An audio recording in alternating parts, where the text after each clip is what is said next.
اور کوئی دوا نہیں، کوئی پروٹیکشن نہیں، کوئی لباس ایسا نہیں، کوئی قلعہ ایسا نہیں جس کے اندر ہم بیٹھ کے یا جس کی حفاظت حاصل کر کے نظر سے بچ سکیں، سوائے یہ کہ ہم ان دو صورتوں کی پناہ حاصل کر لیں جو اللہ نے ہمیں سکھائی ہیں۔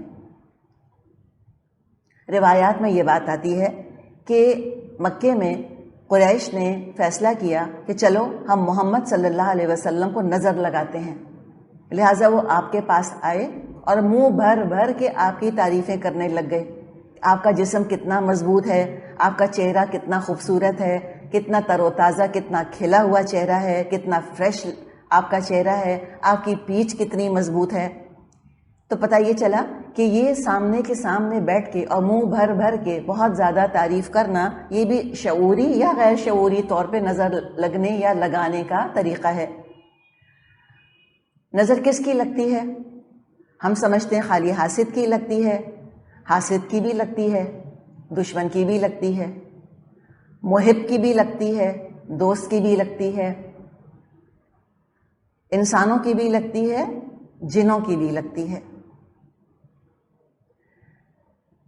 تو ہم یہ دیکھیں گے کہ دوسروں کی نظر سے بچنے کا طریقہ تو اللہ نے سکھا دیا کہ ہم سورۃ الفلق اور سورۃ الناس کا اہتمام کریں۔ اگر ہم دوسروں کو اپنی نظر سے بچانا چاہتے ہیں تو ہم کیا کریں؟ اس لیے کہ حدیث میں آتا ہے کہ تم اس وقت تک مومن نہیں ہو سکتے جب تک تم دوسرے کے لیے بھی وہی نہ چاہو جو اپنے لیے چاہتے ہو۔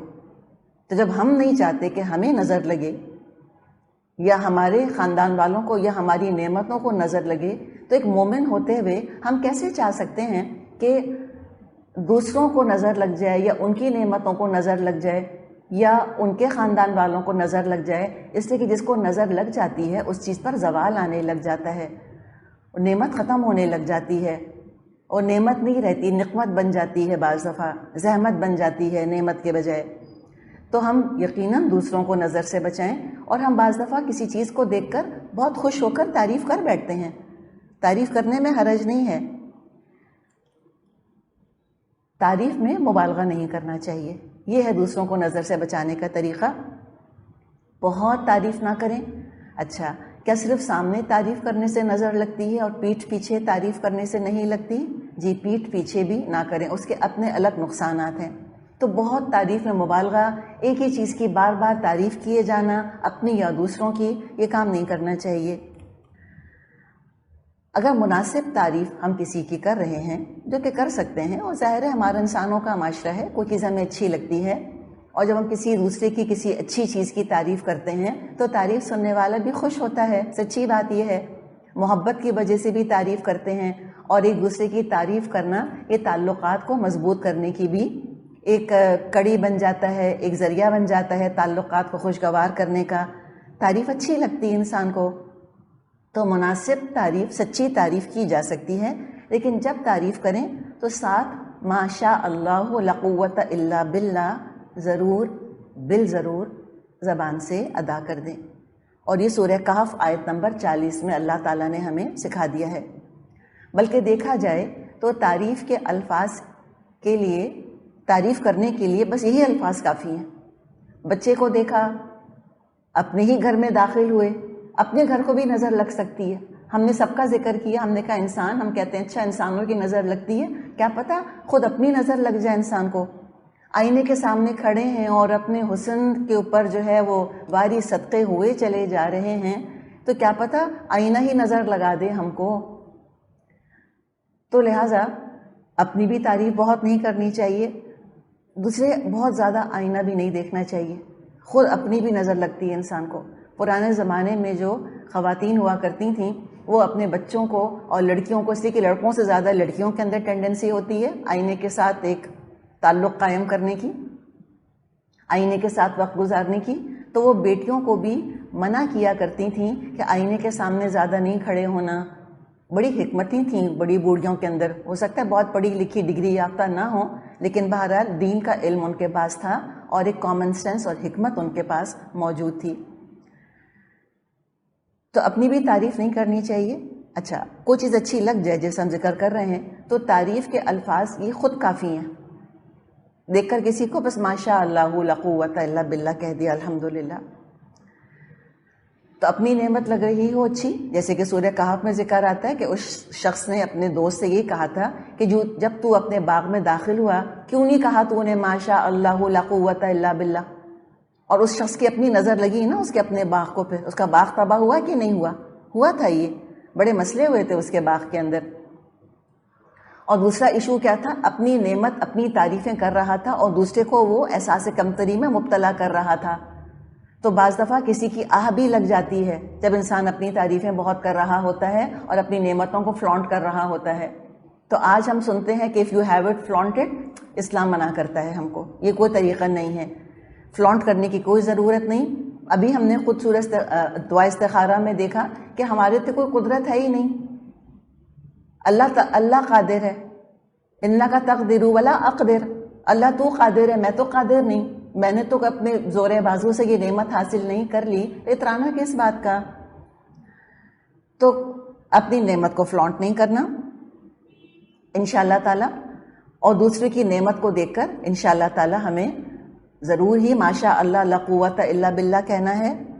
اس کے علاوہ جو ہمارے معاشرے میں چند چیزوں کے رواج ہیں، مثال کے طور پہ کالے دھاگے باندھنا، یا گاڑیوں کے ایگزاسٹ پائپ وغیرہ کے ساتھ کوئی کالے رنگ کا کپڑا باندھ دینا، یا سرخ مرچیں وارنا، یا کالا تل لگا دینا، یا اسی طرح کا کوئی اور معاملہ کرنا.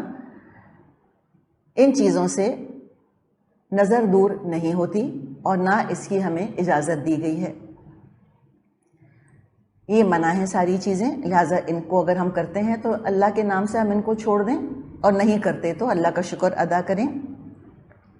لیکن ان معاملوں میں لوگ ہوتے بڑے حساس ہیں. یعنی کہ مثال کے طور پہ ہمیں پتہ چل گیا کہ یہ بچوں کے ہاتھ میں کالے دھاگے ڈالنے سے کوئی فائدہ نہیں ہوتا اور یہ منع ہے اسلام میں. اب ہم نے گئے کسی کے ہاں، کسی کے بچے کے ہاتھ میں کالے دھاگے پڑے ہیں، گلے میں کوئی کالا ڈورا پڑا ہے، پوچھا کہ کیوں ڈالا ہے، تو وہ کہیں گے کہ نظر سے بچانے کے لیے. تو کیا کریں گے؟ جھٹ قینچی لا کے کاٹ دیں گے ہم کسی اور کے بچے کے ہاتھ سے دھاگے؟ نہ، میں اور آپ یہ نہیں کر سکتے. اللہ سے حکمت مانگیں اور پہلے ان کو اویئر کریں، پہلے بتائیں، علم دیں، پہلے ان کو سمجھائیں کہ اللہ تعالیٰ نے اس سے بہت بہتر چیز ہمیں سکھائی ہے. وہ جب ان کو سکھا دیں، اللہ کرے کہ ان کو بات سمجھ میں آ جائے. تو امر بالمعروف نہی عن المنکر کے لیے اللہ تعالیٰ سے بہت زیادہ علم اور اس علم کے ساتھ حکمت ہمیں مانگنی چاہیے. لیکن اس کی اویئرنیس ہمیں معاشرے میں یقیناً پیدا کرنے کی ضرورت ہے. یہ بہت کامن چیز ہے ہمارے ہاں. ماؤں کو نہ سورت الفلق کا پتہ ہے، نہ سورت الناس کا، نہ نظر کی دعاؤں کا. تو نظر کی دعائیں سکھا دیں. تو جہاں یہ دو چیزیں کام آتی ہیں نظر سے بچنے کے لیے، وہاں نظر سے بچنے کے لیے دعائیں بھی ہیں. آپ کی اپنی دعاؤں کی کتاب کے اندر بھی موجود ہیں. دعا ہے جو آپ صلی اللہ علیہ وسلم پڑھ کر حسن اور حسین رضی اللہ عنہما پر دم کیا کرتے تھے. اور کیا دعائیں ہیں؟ بسم اللہ ارقیکا، اللہ کے نام کے ساتھ میں تجھ پہ دم کرتا ہوں، من کل شیء یؤذیکا، ہر اذیت دینے والی چیز سے. بعض دفعہ انسان کے سر میں درد ہو رہا ہے، کوئی وجہ نہیں ہے، کہتے ہیں سر بھاری ہے، سر بھاری ہے، ہمت نہیں ہو رہی. ہم دعا پڑھ کر پھونکتے ہیں نظر کی دعا، الحمدللہ انسان بالکل اگلا ٹھیک ہو جاتا ہے. یہ تاثیر بڑی زبردست ہے ان دعاؤں کے اندر، اور سورت فلق سورت الناس میں بھی. تو دعا ہے بسم اللہ ارقیکا من کل شیء یؤذیکا من شر کل نفس، ہر نفس کے شر سے، وعین حاسد، اور حاسد کی نظر سے، اللہ یشفیکا، اللہ تجھ کو شفا دے دے، بسم اللہ ارقیکا، میں اللہ کے نام سے تجھ پر دم کرتا ہوں. ایک اور بھی دعا ہے، وہ دعا ہے اعوذ بکلمات اللہ التامہ، میں اللہ کے تمام کلمات کی پناہ میں آتا ہوں. کس سے؟ من کل شیطان، ہر طرح کے شیطان سے. شیطان انسانوں میں بھی ہوتے ہیں، جنوں میں بھی ہوتے ہیں، ہر طرح کے شیطان سے. اسی کے شیطان بھی جو کہ جنوں میں سے ہوتے ہیں، نظر لگاتے ہیں، اور شیطان سے بڑا دشمن کون ہوگا انسان کا. اور کس سے؟ وہامۃ، ہامہ زہریلے جانوروں کو کہا جاتا ہے. اس زمانے میں زہریلا جانور جو لوگوں کے علم میں تھا وہ سانپ یا بچھو مثال کے طور پہ. اور آج یہ مختلف طرح کے جو وائرس اور بیکٹیریا ہمارے جسم کے اندر ٹاکسنز اور بیماریاں پیدا کرتے ہیں، وہ بھی براڈ ڈیفینیشن کے حساب سے اس کے اندر آ سکتے ہیں. تو ہاں ہر طرح کے زہریلے جانور سے، اس کے ڈسنے سے یا اس کے زہر سے یا اس کے ٹاکسن سے. اور کس سے؟ وَمِن كُلِّ عَيْنٍ لَامَّةٍ، اور ہر چمکنے والی آنکھ. لامہ دراصل چمک کو کہتے ہیں، لیکن ایسی آنکھ جو کہ نظر لگانے والی آنکھ ہو. تو اللہ ہر نظر لگانے والی آنکھ سے میں تیری پناہ میں آتا ہوں. بہترین دعائیں ہیں. تو یہ ہے دراصل نظر کا علاج. پھر حسد کا علاج. حسد کا بھی شر بڑا شدید ہوتا ہے. جیلسی ہوتی ہے لوگوں کو، جس سے کہ حسد ہوتا ہے ایک دوسرے سے. اور جو حاسد ہوتا ہے وہ ہر طرح کا نقصان پہنچانے کی کوشش کرتا ہے اس کو، جس سے کہ اس کو حسد ہوتا ہے. اور سب سے زیادہ حاسد نقصان کس کو پہنچاتا ہے؟ اپنے آپ کو پہنچاتا ہے. اپنے آپ کو جلاتا رہتا ہے کہ اس کو یہ کیوں مل گیا، یہ تو مجھ کو ملنا چاہیے تھا. یعنی اللہ کے فیصلوں پر ناراض ہوتا رہتا ہے. تو حاسد 3 تعلقات برباد کر رہا ہوتا ہے. 3 کو بیک وقت 3 طرح کے، یعنی کہ 3 کیٹیگریز کے اندر وہ نقصان کا باعث بن رہا ہوتا ہے، اپنے آپ کو نقصان پہنچا رہا ہوتا ہے. سب سے زیادہ جس سے حسد کر رہا ہے اس کو تو نقصان پہنچا یا نہیں پہنچا، لیکن جو حسد کر رہا ہے اس کو تو خود 3 طرح کے نقصانات پہنچ گئے. نمبر 1 اللہ سے تعلق بگڑا، نمبر 2 انسانوں سے تعلق بگڑا، نمبر 3 اپنے آپ کو حسد کی آگ میں جلاتا رہا. تو اللہ کے فیصلے پہ ناراض رہتا ہے، اور ظاہر ہے جو اللہ کے فیصلے پہ ناراض ہوگا اللہ اسے خوش تو نہیں ہوگا. یعنی کہ اللہ کی تقسیم پہ خفا ہوتا ہے نا کہ اللہ اس کو کیوں دیا، یہ مجھ کو دینا چاہیے تھا. تو نعوذ باللہ اللہ کو پڑھا رہا ہے. پھر وہ کیا چاہتا ہے کہ نعمت والے کی نعمت چھن جائے، چاہے خود اس کو ملے یا نہ ملے. کم از کم جس کے پاس نعمت ہے وہ اس کے پاس وہ نعمت نہ رہے. نعوذ باللہ بچے ہیں تو مر جائیں، گاڑی ہے تو ایکسیڈنٹ ہو جائے، گھر ہے تو آگ لگ جائے، نعوذ باللہ. یا یہ کہ اگر وہ نعمتیں نہیں اس سے چھنتیں تو یہ نعمتوں کے استعمال سے محروم ہو جائے. نعوذ باللہ اس کو، جس کے پاس نعمت ہے اس کو فالج ہو جائے، کینسر ہو جائے، نعوذ باللہ وہ خود مر جائے، نعوذ باللہ. یا بچے جو ہیں فرما بردار ہیں، بچے بدل جائیں، تنگ کرنے والی اولاد بن جائے، اذیت دینے والی بن جائے اولاد، فرما برداری کرنے کے بجائے، نعوذ باللہ. وہ یہ چاہ رہا ہوتا ہے. اللہ تعالی ہم سب کو حسد کے شر سے اپنی پناہ میں رکھے. تو لہٰذا کسی کے حسد سے بچنے کے لیے کیا کریں؟ وہی اقدام جو کہ ہم نظر سے بچنے کے لیے کریں. نمبر 1 اپنی تعریف نہ کریں. لوگوں کی نظر، لوگوں کے حسد کو انوائٹ نہ کریں دکھاوا کر کے. جتنا دکھاوا کریں گے، جتنا لوگوں کی توجہ کا مرکز بننا چاہیں گے، اتنا زیادہ ہم انویٹیشنز بھیج رہے ہوں گے کہ آؤ حسد کرو مجھ سے. جتنا اپنی نعمتوں کو فلانٹ کریں گے اتنا لوگوں کو انوائٹ کر رہے ہوں گے کہ آؤ آ کر مجھ کو نظر لگاؤ، مجھ سے حسد کرو. تو اپنی نعمتوں کا چرچا نہیں کریں، دکھاوا نہیں کریں، اترائیں نہیں، سوشل میڈیا پر تصویریں مت ڈالیں. دیکھیں خوش ہونے والوں کے ساتھ خوش ہونے والے بہت کم ہوتے ہیں. سچی بات تو یہ ہے کہ ماں باپ کے علاوہ اور کون ہے جو کہ بچوں کی نعمتوں پر خوش ہوتا ہے؟ جیسے ماں باپ خوش ہوتے ہیں کہ وہ تو چاہتے ہیں کہ مجھ سے بڑھ کر میری اولاد کو نعمت ملے، جتنا میں خوش رہی ہوں میری بیٹی اس سے بڑھ کے خوش رہے، آباد رہے. جیسے لیونگ سٹینڈرڈ پہ ہم ہیں، ہماری اولاد اس سے آگے بڑھ جائے. جیسے ہم دین پر ہیں، ہماری اولاد اس سے بڑھ کر دیندار ہو جائے. تو ماں باپ سے بڑھ کے تو خوش ہونے والا کوئی نہیں. اور پھر اگر ہم بہت خوش قسمت ہیں تو بہن بھائی ایسے ہوں گے. بس اس سے آگے نہ جائیں، اور اس میں بھی احتیاط کے ساتھ معاملہ کریں. کسی کے بھی آگے، سگے بہن بھائیوں کے آگے بھی نعمتوں کو بہت زیادہ بیان نہیں کریں. ہمیں نہیں پتہ کہ اس کے اندر کون سی محرومی ہے، کون سی کمتری اس کے اندر ہے. تو بعض دفعہ اپنی نعمتوں کا ڈسپلے کرنے سے لوگوں کا sense of deprivation, sense of inferiority تازہ ہو جاتا ہے، جاگ اٹھتا ہے، احساس محرومی کا شکار ہو جاتے ہیں، ان کے دل سے آہیں نکلنے لگ جاتی ہیں. اللہ نہ کرے کہ ہم کسی کی آہ لینے والے بنیں، ہم کو تو دعا لینے والا بننا ہے. تو لہٰذا اپنی نعمتیں ہیں الحمدللہ کہیں اور نعمتوں کو ٹھہراؤ کے ساتھ استعمال کریں، اللہ کا شکر ادا کریں، نعمتوں کا حق ادا کریں۔ تیسری چیز جس سے کہ ہم اللہ کی پناہ چاہتے ہیں اور کوئی اور ہمیں پناہ نہیں دے سکتا سوائے اللہ کے، سائنس اب تک ہمیں کوئی طریقہ نہیں سکھا سکی ہے، اور سائنس بھی تو اللہ کے حکم سے ہمیں فائدہ دیتی ہے۔ تو وہ تیسری چیز کیا ہے؟ جادو۔ اس کا بھی بچاؤ سورۃ الفلق میں موجود ہے۔ جادو 7 کبیرہ گناہوں میں سے ایک گناہ ہے، کفر ہے۔ جادو کرنے والا کافر ہو جاتا ہے، جیسے کہ قتل کرنا کبیرہ گناہ ہے۔ لیکن قاتل کے قتل کرنے سے کیا انسان قتل ہو جاتا ہے؟ جی ہاں، قتل ہو جاتا ہے، کبیرہ گناہ ہے، لیکن بہرحال وہ قتل تو کر دیتا ہے۔ یہی بات بالکل جادو کی ہے، جادو کرنا کبیرہ گناہ ہے، لیکن جادو ہو جاتا ہے، اس کا اثر ہوتا ہے، میجک ہوتا ہے، بلیک میجک ہوتا ہے، ووڈو ڈالز ہوتی ہیں، کچھ پنس وغیرہ لگاتے ہیں، اللہ بہتر جانتا ہے کیا کرتے ہیں۔ تو دراصل جو یہ جادوگر ہوتا ہے یہ شیطان جنوں کی مدد لیتا ہے، یہ سفلی علم کہلاتے ہیں، ناپاک علوم ہیں یہ۔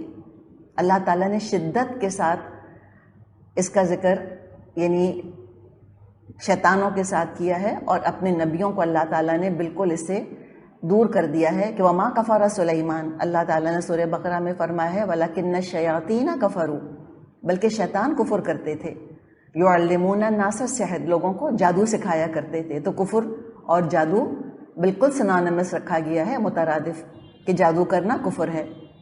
تو یہ جو جادوگر ہوتے ہیں انسانوں میں سے، یہ شیطانوں میں سے شیطانوں کی مدد لیتے ہیں۔ جنوں میں 2 طرح کے ہوتے ہیں، جیسے انسانوں میں 2 طرح کے ہوتے ہیں، اچھے اور برے۔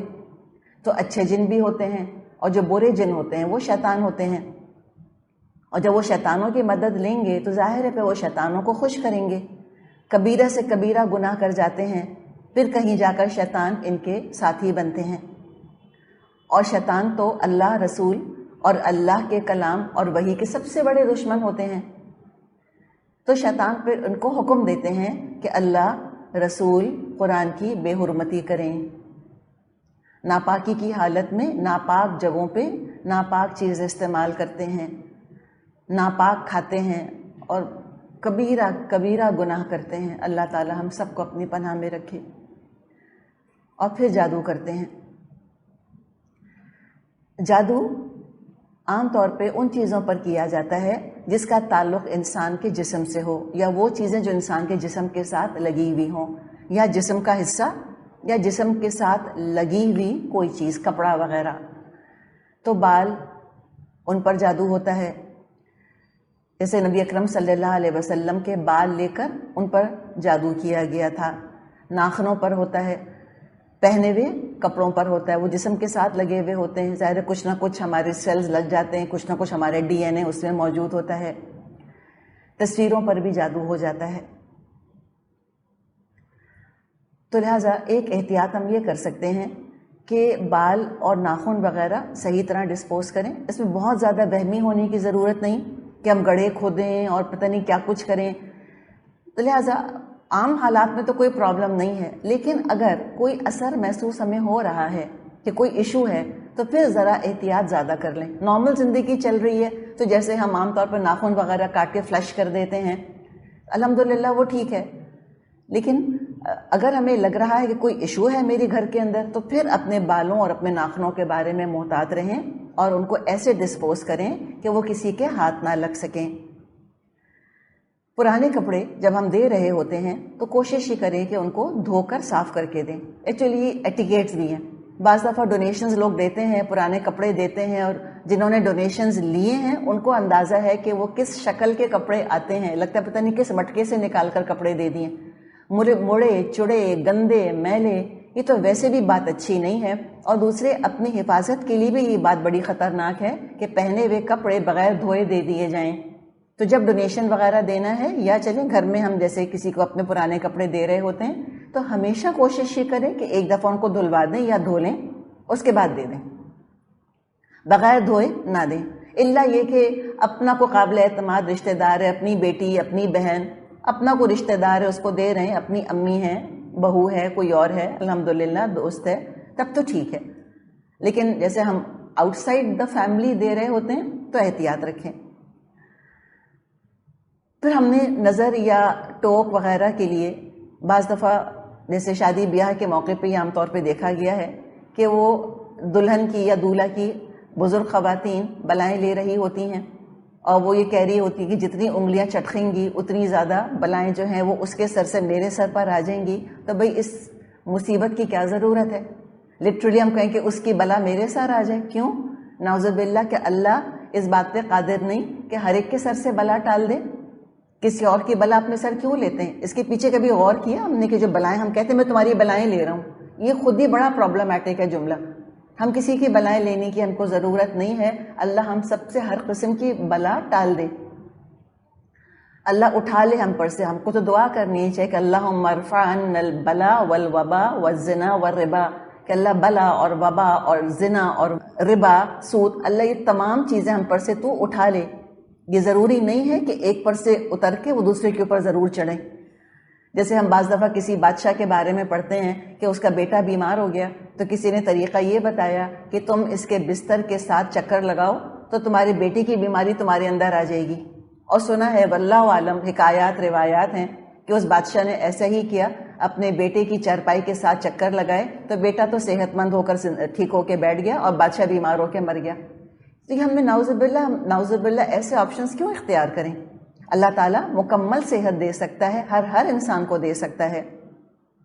تو یہ انگلیاں چٹکانا، یہ نعوذ باللہ دوسروں کی بلائیں لینا، یہ ہو سکتا ہے کہ بعض دفعہ بات پوری ہو جائے تو لہٰذا اس کو اوائڈ کرنا چاہیے۔ یا بعض دفعہ ہم یہ بھی دیکھتے ہیں کہ پیسے لے کے اور سروں کے گرد ان پیسوں کو گھمایا جاتا ہے۔ دیکھیے پھر اس کے اندر دکھاوا بھی آ جاتا ہے ایٹ ٹائمز۔ لوگ کہتے ہیں شادی بیاہ کے موقع پہ کہ چلو ہم صدقہ کر رہے ہیں، تو صدقہ کیسے کرنا چاہیے؟ دکھا کے کہ چھپا کے، ریاکاری کر کے یا خلوص کے ساتھ؟ صدقہ کس کے لیے کر رہے ہیں؟ اللہ کے لیے۔ تو وہ تو اگر صدقہ کرنا ہے اپنے کسی رشتہ دار کا تو چپکے سے رقم کسی کو تھما دیں۔ بھری مجلس محفل میں کسی کے سر کا طواف کروانا اور پھر جتنا بڑا نوٹ صدقہ دینے کا ارادہ کرتے ہیں اتنا زیادہ اس کو ڈسپلے کرتے ہیں۔ اگر 10 کا نوٹ ہے تو شاید مٹھی میں بند کر دے دیں، اگر 5000 صدقہ کرنے ہیں تو اچھی طرح سے پھر اس کو پکڑتے ہیں تاکہ ساری مجلس دیکھ لے کہ ہم 5000 صدقہ کر رہے ہیں، اور پھر کہتے ہیں صدقے کے باکس میں ڈال دو، صدقہ کرا دو اس کا۔ نہ، اللہ تعالیٰ ایسا صدقہ قبول نہیں کرتا جس میں کہ ریا ہو، اس لیے کہ ریا شرک اصغر ہے، چھوٹا شرک ہے۔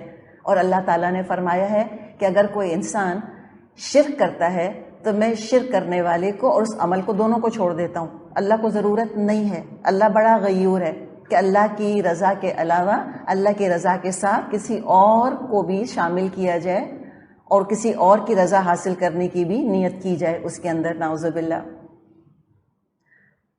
تو مسنون اذکار کا ہمیں استعمال کرنا چاہیے، اور باقی جو یہ غیر شرعی طریقے ہیں اللہ تعالی ہمیں ان سے نجات دے دے۔ تو جہاں آپ صلی اللہ علیہ وسلم کو نظر لگانے کی کوشش کی گئی وہاں آپ پر جادو بھی کیا گیا۔ کچھ عرصے تک آپ اس جادو کا اثر محسوس کرتے رہے، کتنا جیسے کسی بیماری کا اثر ہوتا ہے، اور اس کا آپ کی عبادات پر یا قرآن کے سیکھنے سکھانے پر اس کا قطعاً کوئی اثر نہیں پڑا، اس لیے کہ وحی کا تعلق نبی اکرم صلی اللہ علیہ وسلم کے جسم سے تو تھا ہی نہیں۔ سورہ بقرہ میں اللہ تعالیٰ نے فرمایا ہے کہ نزلہ علی قلبک، کہ یہ تو آپ کے دل پر نازل ہوا ہے۔ تو اس جادو سے آپ صلی اللہ علیہ وسلم کا دل یا روح متاثر نہیں ہوئی تھی، بس جسم پر آپ کو اس کا ایک اثر محسوس ہوتا تھا۔ اور سب سے زیادہ اہم اثر جو آپ کو محسوس ہوا وہ یہ تھا کہ آپ اپنی بیویوں سے ازواجی تعلق قائم کرنے میں مشکل محسوس کر رہے تھے۔ تو ان تمام شرور سے بچنے کے لیے اللہ تعالیٰ نے معوذتین نازل فرمائیں، لہٰذا ان کا بہت اہتمام کرنا چاہیے۔ کیسے اہتمام کرنا چاہیے، کیا طریقہ ہے، وہ بھی ہم کو حدیث سے پتہ چلتا ہے۔ ہمیں نماز کے بعد کے اذکار کا تو اندازہ ہے کہ فرض نماز کے بعد ہم کو سبحان اللہ، الحمدللہ، اللہ اکبر پڑھنا چاہیے۔ پھر آیت الکرسی بھی بہت مفید ہے، ہمیں یہ بھی پتہ ہے کہ فرض نماز کے بعد آیت الکرسی پڑھنی چاہیے۔ ان دو کا تو ہم الحمدللہ یقیناً اہتمام کرتے ہی ہوں گے، اور نہیں کرتے تو اب کرنا شروع کر دیں۔ اور جو ان دو کا اہتمام کر رہے ہیں، آیت الکرسی کا اور اذکار کا، جس کو تسبیحات فاطمہ کہتے ہیں، سبحان اللہ، الحمدللہ، اللہ اکبر پڑھنے کو، اور ان کو باقیات الصالحات بھی کہا جاتا ہے، باقی رہنے والی نیکیاں، الحمدللہ، سبحان اللہ، الحمدللہ، اللہ اکبر۔ بیسٹ کیا ہے؟ 33 ٹائمز پڑھا جائے ان کو۔ اچھا، ساتھ ہی ساتھ ایک اور چیز جو آلریڈی یہ دو کام کر رہے ہیں، انشاءاللہ آج سے وہ ایک تیسری چیز کا خصوصی اہتمام کریں، اور وہ کیا ہے؟ ہر فرض نماز کے بعد سورہ اخلاص کے ساتھ سورۃ الفلق اور سورۃ الناس پڑھنا۔ فجر اور مغرب کے بعد 3 دفعہ پڑھنا، 3 دفعہ سورۃ الاخلاص، 3 دفعہ سورۃ الفلق، 3 دفعہ سورۃ الناس۔ تو لہٰذا ٹوٹل 9 ٹائمز ہو گیا۔ کوئی زیادہ ٹائم نہیں لگتا، الحمدللہ جتنا ٹائم ہمارا اللہ کی عبادت میں گزر جائے اتنا ہی اچھا ہے۔ آپ صلی اللہ علیہ وسلم نے فرمایا، صحیح مسلم میں حدیث ہے، اس کی فضیلت ہے، یعنی سورۃ الفلق اور سورۃ الناس کی۔ آپ صلی اللہ علیہ وسلم نے فرمایا، الم تری آیات انزلت اللیلہ، کیا نہیں دیکھا تم نے ان آیات کو جو کہ اس رات نازل کی گئی ہیں؟ لم یری مثلہن قط، ان جیسی تو آیات کبھی دیکھی ہی نہیں گئیں، یعنی کبھی سنی ہی نہیں گئیں۔ بے مثال آیات ہیں کہ جن کو ہم پڑھ کر اور ہم اللہ کی پناہ حاصل کرتے ہیں اور ان تمام شرور سے اپنے آپ کو بچا لیتے ہیں اور اپنے متعلقین کو بھی۔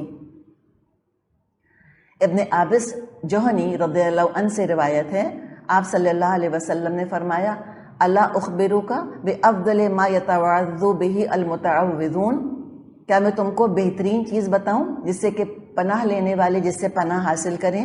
قال بلا یا رسول اللہ، کہا جی بالکل بتائیے اللہ کے رسول صلی اللہ علیہ وسلم۔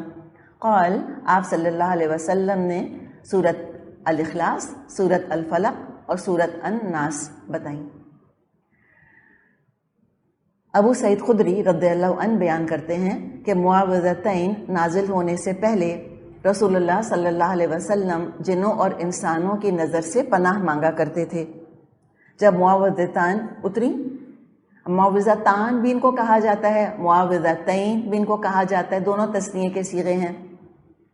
تو جب یہ 2 صورتیں اتری تو آپ نے ان دونوں کو اپنا روٹین، اپنا معمول بنا لیا، اور اس کے علاوہ باقی چیزیں آپ نے چھوڑ دیں۔ یعنی کچھ اور اذکار آپ کرتے ہوں گے، لیکن جب یہ آ گئے تو یہ کفایت کر گئے، اب باقیوں کی ضرورت نہ رہی۔ عائشہ رضی اللہ عنہا فرماتی ہیں، رسول اللہ صلی اللہ علیہ وسلم ہر رات جب اپنے بستر پر آتے، اپنی دونوں ہتھیلیوں کو جمع کرتے، پھر ان پر پھونکتے اور دونوں پر قل هو اللہ احد، قل اعوذ برب الفلق، قل اعوذ برب الناس پڑھتے، پھر دونوں ہتھیلیوں کو اپنے جسم پر جہاں تک ہو سکتا پھیرتے، اور پھیرنے کی ابتدا سر سے کرتے، سر، چہرہ اور جسم کا پہلے سامنے والا حصہ اور بیک سائڈ پہ جہاں جہاں تک ہاتھ جا سکے، اس طرح آپ صلی اللہ علیہ وسلم 3 دفعہ کیا کرتے تھے۔ بخاری میں یہ روایت موجود ہے۔ ایک اور جس کو ہم کہیں ورڈ آف کاشن، وہ یہ ہے کہ ان صورتوں کے ذریعے شیطانوں سے بچنے اور شرور سے بچنے کے لیے صرف زبان سے الفاظ ادا کر دینا کافی نہیں ہے، بلکہ ضروری ہے کہ عمل بھی کوئی ایسا ہم نہ کریں جس سے کہ شیاطین اٹریکٹ ہوں، ناپاکی سے بچیں، اللہ تعالیٰ کی پناہ میں رہیں، بے حیائی سے بچیں، اس لیے کہ یہ چیزیں شیطانوں کو اٹریکٹ کرتی ہیں۔ حرام سے بچیں، شیطان کو ظاہر ہے حرام اور ناپاکی کتنی پسند ہوگی، اللہ تعالیٰ ان سے ہمیں اپنی پناہ میں رکھے۔ تو لہٰذا ان کاموں سے بھی بچنے کی ضرورت ہے کہ جن سے کہ شیطان اٹریکٹ ہوتے ہیں، ان کاموں سے بچیں جس سے کہ فرشتے دور ہو جاتے ہیں۔ کس سے فرشتہ دور ہو جاتا ہے؟ جو ہمارے ساتھ ہے، جو ہمیں حدیث میں بات ملتی ہے، فرشتہ دور ہو جاتا ہے جھوٹ سے۔ جب انسان جھوٹ بولتا ہے، اس کے منہ سے ایسی بو آتی ہے کہ فرشتہ 1 میل کے فاصلے پر چلا جاتا ہے، اور جہاں فرشتہ نہیں ہوگا وہاں شیطان آئے گا۔ اللہ ہمیں فرشتوں سے دوستی کرنے والا بنائے اور شیطانوں کی شر سے اللہ ہمیں اپنی پناہ میں رکھے۔ تو لہٰذا ذرا اس کا بھی ہمیں احساس رکھنا چاہیے اور کوشش کرنی چاہیے کہ ہم اچھے اعمال کریں، شرک سے، بدعات سے، کبیرہ گناہوں سے، صغیرہ گناہوں سے اللہ ہمیں اپنی پناہ میں رکھے۔ تو لہٰذا یہ وہ صورت ہے۔ تو اللہ تعالیٰ نے یہ صورت نازل فرمائی ہے اب ہم دیکھتے ہیں، شروع ہوتی ہے بسم اللہ الرحمن الرحیم، قل اعوذ برب الفلق، کہو میں پناہ مانگتا ہوں صبح کے رب کی۔ الفلق، صبح کا لفظ، فلق کا لفظ آتا ہے، صبح کا رب۔ اللہ رات کی تاریکی کو پھاڑتا ہے اور صبح طلوع ہو جاتی ہے۔ تو جو رب اس چیز کی قدرت رکھتا ہے کہ اتنے بڑے پیمانے پر، اتنے بڑے رقبے پر چھائی ہوئی تاریکی کو دور کر دے، اس رب کے لیے کچھ بھی مشکل نہیں ہے کہ میری زندگی سے شر کے اندھیرے دور کر دے۔ الفلق سے وہ تمام چیزیں مراد لی گئی ہیں جن کو اللہ تعالیٰ نے کسی چیز کو پھاڑ کر، سپلٹ کر کر نکالا۔ سمجھ آئی بات آپ کو؟ الفلق سے مراد کیا ہے؟ ہر وہ چیز جو کسی دوسری چیز میں سے نکلتی ہے، کوئی چیز پھٹتی ہے، اس میں سے ایک اور چیز نکل آتی ہے۔ جیسے قرآن میں آتا ہے نا، فالق الحب والنوى، دانے اور گٹھلی کا پھاڑنے والا۔ تو کیا ہوتا ہے؟ زمین پھٹتی ہے، نباتات نکلتی ہیں، پتھر پھٹتے ہیں، چشمے پھوٹتے ہیں، آتش فشاں پھٹتا ہے، لاوا نکلتا ہے، اور لاوے کے اندر بھی بہت سارا خیر ہوتا ہے۔ انڈا ٹوٹتا ہے، فلق ہی ہے نا، ایک طرح کا ٹوٹنا ہی ہے، پھٹنا ہی ہے اس کا، تو اس میں سے بچہ نکلتا ہے۔ پھر ذرا مائکرو لیول پر ہم آ جائیں، سیلز ڈیوائیڈ ہوتے ہیں، مائٹوسس کا عمل ہوتا ہے، سیل ڈویژن ہوتا ہے، پھر ایک میوسس کا بھی ایک پروسیس ہوتا ہے، مائٹوسس میوسس بہت امپورٹنٹ دو عمل ہیں جن سے کہ سیلز ڈیوائیڈ ہوتے ہیں۔ پھر یونی سیلولر آرگینزمز ہیں، امیبا وغیرہ، یہ دو حصوں میں بٹ کر آگے بڑھتے ہیں، ملٹیپلائی ہوتے ہیں۔ تو چونکہ فلق میں پھٹنے، ملٹیپلائی ہونے کا مطلب آتا ہے، تو رب الفلق کا ترجمہ بعض جگہ مخلوق کا رب بھی کیا گیا ہے۔ آلموسٹ ساری مخلوقات اسی طرح وجود میں آئی ہیں، کوئی چیز پھٹی ہے تو اگلی مخلوق وجود میں آئی ہے۔ جیسے اب بچے کا پیدا ہونا بھی دیکھیں نا، کیسے ماں کے جسم سے وہ بچہ نکل کر باہر آتا ہے، ایک چیز میں سے اگلی چیز نکلتی ہے۔ اور ساری کائنات ہی کا بارے کا اگر ہم دیکھیں، کانتا رتقا ففتقناہما، اللہ تعالیٰ نے فرمایا کہ سماوات اور ارض، آسمان اور زمین بند تھے اور پھر ہم نے ان کو کھول دیا۔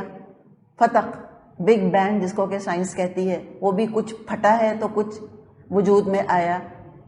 تو یہاں پہ اللہ تعالیٰ کی یعنی ایک صفت رب الفلق، یعنی مخلوق کا رب، ایک ترجمہ یہ بھی ہے۔ رب الفلق کا حوالہ دے کے اب 4 شرور سے پناہ مانگی جا رہی ہے۔ پہلا شر کیا ہے؟ من شر ما خلق، ہر اس چیز کے شر سے، ہر اس مخلوق کے شر سے اللہ ہم تیری پناہ میں آتے ہیں، میں تیری پناہ میں آتا ہوں کہ جو اللہ تو نے پیدا کی۔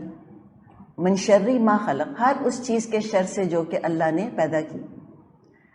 ابن عباس رضی اللہ عنہما نے یہاں ابلیس کا شر مراد لیا ہے، اس لیے کہ ابلیس کے شر سے زیادہ کسی شر نے انسان کو نقصان نہیں پہنچایا۔ ما کا لفظ آیا، من شر ما خلق، من نہیں کہا۔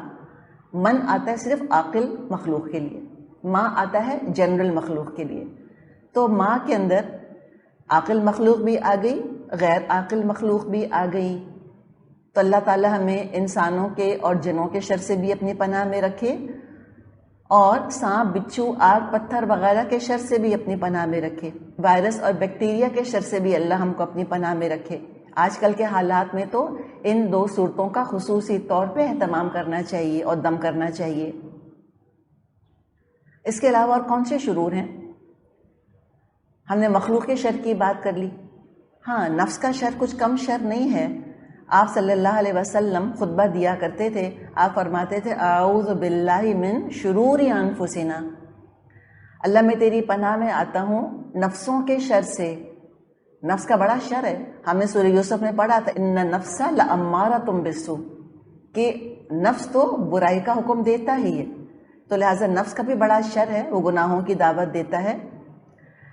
ان النفس لامارۃ بالسوء، کہ نفس تو برائی کا حکم دیتا ہے۔ اور کیا شر ہے؟ یہ بھی دعا کرنی چاہیے کہ کہیں تقدیر کا فیصلہ میرے لیے شر نہ بن جائے۔ آج ہی دعا استخارہ ہم نے کی ہے نا، تو دعائے قنوت میں جیسے کہ ہم اللہ تعالیٰ سے کہتے ہیں کہ اللہ تعالیٰ وقینی شر ما قضیت، اللہ مجھ کو اپنے فیصلوں کے شر سے بچا لے، کہ اللہ جو بھی تیرا فیصلہ ہے وہ میرے لیے کوئی شر لے کر نہ آئے۔ تو شر کیا ہوگا؟ اللہ کے فیصلوں پہ ناراض ہو جانا، خفا ہو جانا، یا کوئی زندگی میں تقدیر کا لکھا کچھ آ گیا، کوئی مشکل کوئی پریشانی آ گئی تو ایمان کھو بیٹھنا اور جادو ٹونے کی طرف رجوع کرنے لگنا اور بدعت کی طرف اور شرک کی طرف دوڑ جانا اور قبر پرستی کی طرف آمادہ ہو جانا اور مزار پرستی کی طرف آمادہ ہو جانا، نعوذ باللہ۔ تو یہ کتنا بڑا شر ہے۔ تو اللہ تعالیٰ وقینی شر ما قضیت، اللہ تعالیٰ تو اپنی پناہ میں رکھ مجھ کو اپنے فیصلوں کے شر سے، کہ اللہ تیرا کوئی فیصلہ ایسا نہ ہو کہ وہ میری ناسمجھی اور میری بد عملی یا ایمان کی یا عمل کی کمی کی یا علم کی کمی کی وجہ سے میرے لیے شر بن جائے۔ اور اگلا شر کون سا ہے؟ وَمِن شَرِّ غَاسِقٍ إِذَا وَقَبَ، اور رات کی تاریکی کے شر سے جب کہ وہ چھا جائے۔ غاسق کا ذکر آیا ہے، وَمِن شَرِّ غَاسِقٍ، غسق غین سین قاف، انتہائی تاریک یا انتہائی سرد چیز کو کہا جاتا ہے۔ تو تاریکی اور سردی اکٹھی بھی کسی چیز میں ساتھ ہو سکتی ہے، جیسے رات انتہائی تاریک اور انتہائی سرد ہو۔ پانی جو بہت ٹھنڈا پانی ہوتا ہے وہ تاریک ہوتا ہے، ڈارک ہوتا ہے وہ، یا یہ دونوں صفات الگ الگ بھی ہو سکتی ہیں، انتہائی تاریک یا انتہائی سرد چیز۔ وقب کا مطلب ہوتا ہے کسی چیز کا کہیں داخل ہو کر غائب ہو جانا۔ تو اندھیرے میں انسان کو نقصان کا اندیشہ زیادہ ہوتا ہے، چوری ڈاکو کا بھی خطرہ جو ہے وہ بڑھ جاتا ہے، ٹھوکر لگنے کا، کنفیوز ہونے کا، موذی جانوروں سے کاٹے جانے کا خطرہ بڑھ جاتا ہے، اور وہمی قسم کے ڈر بھی انسان کو لاحق ہو جاتے ہیں۔ عام طور پہ انسان کو اندھیرے سے ڈر لگ رہا ہوتا ہے، بچے بھی اندھیرے سے ڈرتے ہیں، تو رات کو سوتے وقت بچوں پر بھی یہ صورتیں پڑھ کے، دعائیں پڑھ کے دم کر دینا چاہیے اور بچوں کو سکھا بھی دینا چاہیے۔ پھر اگلا شر ہے وَمِن شَرِّ النَّفَّاثَاتِ فِي الْعُقَدِ، اور گروہوں میں پھونکنے والوں یا پھونکنے والیوں کے شر سے۔ نفاثات ہے تو مؤنث کا صیغہ، لیکن یہاں مراد صرف خواتین نہیں ہیں، بلکہ نفاثات میں جو مؤنث ہے اس کا رخ ہے نفس کی طرف، جان کی طرف، یعنی کہ پھونکنے والی جان یا پھونکنے والا نفس۔ نفس بھی پھر عربی زبان میں مؤنث کے طور پہ استعمال ہوتا ہے۔ تو جادو کرنے والا نفس، جادو کرنے والی جان، اس میں عورتیں اور مرد دونوں شامل ہیں۔ لبیب بن عاصم یہودی تھا، اس نے اور اس کی بہنوں یا بیٹیوں نے آپ صلی اللہ علیہ وسلم پر جادو کیا تھا، اور اللہ تعالیٰ نے پھر اس کے جادو کے شر سے آپ صلی اللہ علیہ وسلم کو نجات دے دی، اور آپ پر جب جادو ہوا تو آپ کے ذریعے سے امت کو اتنی بڑی دو نعمتیں سورت الفلق اور سورت الناس کے ذریعے مل گئیں کہ جس چیز سے آپ صلی اللہ علیہ وسلم کی حفاظت ہوئی اسی سے میری اور آپ کی بھی انشاءاللہ حفاظت ہوگی۔ اگلا شر کیا ہے؟ وَمِن شَرِّ حَاسِدٍ إِذَا حَسَدَ، اور حاسد کے شر سے جب کہ وہ حسد کرے۔ اور سب سے بڑا حاسد تو انسان کا ابلیس ہے، اور جو حسد ہوتا ہے جیسے ابھی ہم نے بات کی تھی، وہ خود حاسد کو نقصان پہنچاتا رہتا ہے۔ ہر نئی نعمت کا جب وہ سنتا ہے کہ فلاں کو یہ نعمت بھی مل گئی، اور اس کا حسد بھڑک اٹھتا ہے۔ حدیث میں آتا ہے کلو ذی نعمت محسود، ہر نعمت والا حسد کیا جاتا ہے۔ کچھ نعمتیں تو ایسی ہوتی ہیں جو کہ اتنی ایویڈنٹ ہوتی ہیں، اتنی پرومیننٹ ہوتی ہیں کہ وہ چھپائی نہیں چھپ سکتی۔ اللہ تعالیٰ ہمیں اپنی پناہ میں رکھے کہ ان کو نظر حسد اور ٹوک سے یا جادو سے اللہ تعالیٰ بچا لے۔ لیکن دوسری بات جو ہم نے کری تھی کہ دکھانے سے، اترانے سے، فلانٹ کرنے سے حد الامکان انسان بچے۔ حسد عام طور پہ ہم اثر لوگوں میں ہوتا ہے، کنٹمپریریز میں ہوتا ہے، ہم پیشہ لوگوں میں ہوتا ہے، اور عام طور پہ ایک جیسے رشتوں میں ہوتا ہے، جیسے کہ بہنوں بہنوں میں، دیورانی جٹھانی، یا ڈاکٹرز ہیں، یا دو بھائی ہیں۔ تو تو ان رشتوں میں عام طور پہ چونکہ کمپٹیشن ہو رہا ہوتا ہے نا اور کمپیریزن ہو رہا ہوتا ہے، اس لیے حسد پیدا ہوتا ہے۔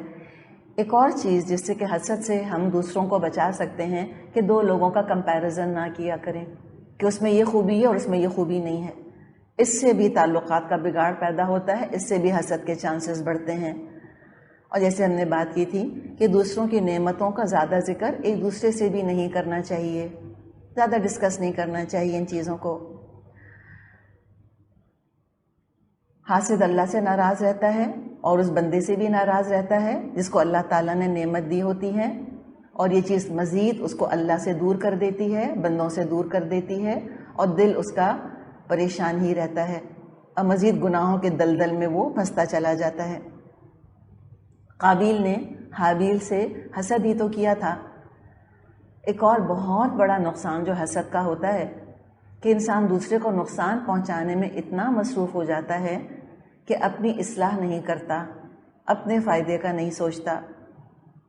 یہودیوں نے نبی اکرم صلی اللہ علیہ وسلم سے حسد کیا تو آپ صلی اللہ علیہ وسلم کا تو کچھ بھی نہ بگاڑ سکے، ہاں اپنے ہی آپ کو اس خیر اور فضل سے محروم کر لیا جس کو لے کر آپ صلی اللہ علیہ وسلم تشریف لائے تھے، خود کو قرآن کی تعلیمات سے، اسلام سے، اللہ کی رضا سے، جنت سے محروم کر لیا انہوں نے۔ تو ساری محرومی دراصل حاسد ہی کی ہوتی ہے، اللہ رحم کرے۔ حسد ہی سے ملتا جلتا ایک لفظ ہوتا ہے غبطہ، غین با تا، اور تا کے آگے پھر گول تا لگا دیں، تا جس کو ہم اردو میں توئی کہتے ہیں۔ غبطہ جائز ہے، اس کو اردو میں ہم رشک کہتے ہیں، envy۔ ہم کہتے ہیں مجھے فلاں پہ بڑا رشک آتا ہے، ٹھیک ہے، رشک کیا ہوتا ہے کہ جس کی نعمت ہے اللہ اس کو مبارک کرے اور اللہ مجھے بھی عطا کر دے، جیسے کہ حدیث میں آتا ہے، اور حدیث میں لیکن لفظ حسد آیا ہے کہ حسد جو ہے وہ بس صرف دو ہی طرح کے لوگوں سے کرنا چاہیے، اور وہاں حسد سے کیا مراد ہے؟ غبطہ، رشک۔ کن سے کرنا چاہیے؟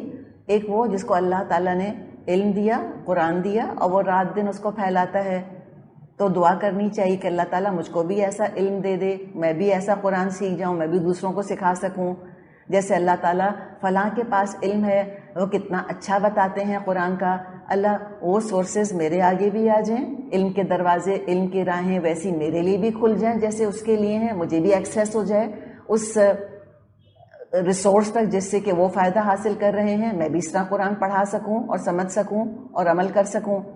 اور دوسرے کس پہ رش کرنا چاہیے؟ جس کو اللہ تعالیٰ نے مال دیا اور وہ رات دن اس کو اللہ کی راہ میں، اللہ کی خوشنودی کے لیے خرچ کرتا ہے۔ تو ہم یہ بھی دعا کر سکتے ہیں کہ اللہ تعالیٰ مجھ کو بھی مال دے، کیوں دے؟ تاکہ اللہ میں بھی تیری راہ میں خرچ کروں، میں بھی تیری خوشنودی حاصل کروں، اس لیے کہ جنت بہرحال خریدنے کی چیز ہے۔ تو مال خرچ کر کے دنیا خریدنے، لوگوں کو جلانے کے بجائے بہت بہتر ہے کہ ہم اپنے آپ کو جہنم کی آگ میں جلنے سے بچائیں اور ہم اپنے لیے آخرت کے اعلیٰ درجات، جنت کے اعلیٰ درجات خرید لیں۔ تو ان دونوں سے رشک کیا جا سکتا ہے۔ تو الحمدللہ یہ سورت الفلق ہماری مکمل ہوئی۔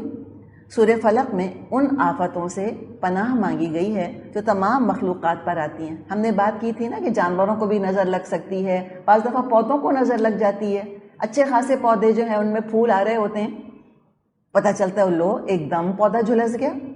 اتنے لوگوں کے خوبصورت لان ہوتے ہیں، لوگ آ کر کہتے ہیں کتنا خوبصورت کتنا خوبصورت، ایک دن جا کر دیکھیں پتہ چلتا سارا باغ ان کا جل گیا، براؤن ہو گیا۔ تو یہ نظر لگتی ہے، گھاس پھوس کو نظر لگ جاتی ہے، انسان تو پھر بہت بڑی چیز ہے۔ تو یہ تمام مخلوقات ہیں جو کہ ان شرور کا شکار ہو سکتی ہیں جن کا یہاں پر ذکر کیا گیا۔ تو بدن اور نفس کی سلامتی مانگنی چاہیے۔ اللہ تعالیٰ ان تمام شرور سے ہم سب کو اپنی پناہ میں رکھے اور ہمارے مختلف چیزوں کو بھی، ہمارے گھروں کو، ہماری نعمتوں کو۔ اب آگے سورت الناس آ رہی ہے۔ سورت الناس میں اس آفت سے پناہ مانگی گئی ہے جو صرف اور صرف انسان کے دین پر آتی ہے، یعنی سورت الناس میں دین کی سلامتی مانگی گئی ہے۔ الناس انسان کی جمع ہے، الناس سے انسان لفظ، انسان سے ہی الناس بنا ہے لفظ۔ مکی صورت ہے۔ سورت الناس کا جو مرکزی مضمون ہے وہ وہی ہے جو کہ سورت الفلق کا تھا۔ یہاں شیطان کے شر سے اللہ کی پناہ میں آنا ہے، یعنی شر ہی کا ذکر ہے۔ سورت الفلق میں زیادہ شرور کا ذکر تھا، سورت الناس میں بس ایک ہی شر کا ذکر ہے، زمانہ نزول تقریباً وہی ہے جو کہ سورت الفلق کا ہے. دونوں سورت الفلق سورت الناس اکٹھی نازل ہوئی تھیں 4 یا 5 نبوی میں. تو شروع ہوتی ہے بسم اللہ الرحمن الرحیم. قل اعوذ برب الناس، کہیے میں پناہ مانگتا ہوں انسانوں کے رب کی. ملک الناس، انسانوں کے بادشاہ کی. الہ الناس، انسانوں کے حقیقی معبود کی. رب کا ذکر آیا، پھر ملک کا ذکر آیا، پھر الہ کا ذکر آیا. رب اونر، مالک، آقا، لارڈ، پالنے والا، محبت سے ہمارا خیال رکھنے والا. ملک حقیقی بادشاہ. الہ معبود انسانوں کا. الہ الناس انسانوں کا معبود. تب کیا تعلق ہے ان تینوں الفاظ کا آپس میں دوسرے سے؟ تینوں ہی اللہ کی شان بیان کر رہے ہیں، لیکن عموم سے خصوص کی طرف آیا جا رہا ہے. پہلی شان دیکھتے ہیں. رب انسانوں کے محتاجی کی طرف اشارہ ہے. اللہ پال رہا ہے ہم کو، پل پل پال رہا ہے تو ہم پل رہے ہیں. ایک سانس سے اگلا سانس نہ آئے تو ہم ختم. دوسری شان میں اللہ کے مقام کی طرف اشارہ ہے کہ اطاعت کرو اس کی. رب کے ساتھ چونکہ رحم ہے، ہمدردی ہے، نرمی ہے، تو لہٰذا بعض دفعہ انسان رب کی شان کو سامنے رکھتے ہوئے اللہ تعالیٰ کی جو شان بادشاہی ہے، قدرت ہے اللہ کی، اس سے غافل ہونے لگتا ہے. اللہ کی رحمت، اللہ کے کرم کو بعض دفعہ اللہ کی معذوری بنا لیتا ہے. ماں سے کمپیئر جیسے کیا جاتا ہے، جیسے ماں کبھی اپنے بچے کو آگ میں نہیں ڈال سکتی، کہتے ہیں رب کیسے آگ میں ڈال سکتا ہے، ہم کچھ بھی کر لیں. تو جب اللہ کی شان رحیمی کے اوپر، شان ربوبیت کے اوپر اتنا فوکس ہو جاتا ہے تو بعض دفعہ یہ چیز کچھ لوگوں کو گناہوں پر جری کر دیتی ہے، بہادر کر دیتی ہے کہ ٹھیک ہے جتنے بھی گناہ کریں گے تو کیا ہوا، ہم تو بڑے لاڈلے ہیں اللہ کے، اتنے محبت سے پال رہا ہے، بس آخرت میں بھی اللہ تعالیٰ محبت کا، رحم کا معاملہ کرے گا. نہیں، تو بتا دیا کہ ملک بھی ہے، بادشاہ بھی ہے، اطاعت کرنی ہے اس کی. سارے اختیارات، خزانے اس کے قبضہ قدرت میں ہیں، بڑی شان والا ہے. اور ہم جانتے ہیں کہ جو بغاوت کرتے ہیں، جو بادشاہ کی نافرمانی کرتے ہیں، تو اللہ تعالیٰ باغیوں کو اور وفاداروں کو ایک جیسا نہیں کرتا. اللہ نے پوچھا ہے یہ افنجعل المسلمین کالمجرمین، کیا ہم فرما برداروں کو مجرموں جیسا کر دیں گے؟ لائل کو کیا ہم کرمنلز جیسا کر دیں گے؟ نہیں. تو پھر اس میں دیکھیں توازن قائم کر دیا گیا ہے فوراً اللہ کے رحم اور اللہ کے عدل میں، کہ ٹھیک ہے معاف بھی بہت کرتا ہے، درگزر بھی بہت کرتا ہے، لیکن قرآن نے کہا ہے نا کہ ان بطش ربک لشدید، یقیناً تیرے رب کی پکڑ بھی بہت سخت ہے.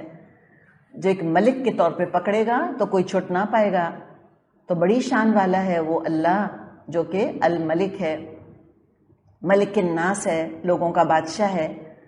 اور تیسری شان الہ الناس، معبود ہے، اللہ ہے، اس کی عبادت کرو، اس کے آگے جھکو، دعا اسی سے کرو، سجدہ اسی کو کرو، نظر نیاز اسی کے نام کی مانو، دعا اسی سے کرو، قربانی اسی کے نام کی کرو. کسی کے آگے سر نہیں جھکانا، کسی کے آگے ہاتھ نہیں اٹھانا سوائے اللہ کے. تو جیسے ہم نے بات کی تھی کہ عموم سے خصوص کی طرف، جنیرک سے اسپیسیفک کی طرف آیا جا رہا ہے، جنیرک سے اسپیسیفک کی طرف اللہ تعالیٰ آیا ہے. رب لفظ کو دیکھیں، رب انسان بھی ہوتا ہے. جیسے ارباب ہم جمع پڑھتے ہیں اس کی، ارباب اقتدار ہم کہتے ہیں نا. رب المال عربی زبان میں لفظ استعمال کیا جاتا ہے. رب کا مطلب مالک، رب المال، مال کا مالک. ربۃ البیت، ہم تو اردو میں کہتے ہیں کہ میں گھر کی مالکن، جیسے ہم کہیں. انگلش میں تو لوگ کہتے ہیں نا ہاؤس وائف. نہیں، ہاؤس وائف نہیں، کوئی جو ہے وہ گھر کی بیوی نہیں ہوتی. عربی زبان میں کہا جاتا ہے انا ربۃ البیت، میں گھر کی مالکن ہوں.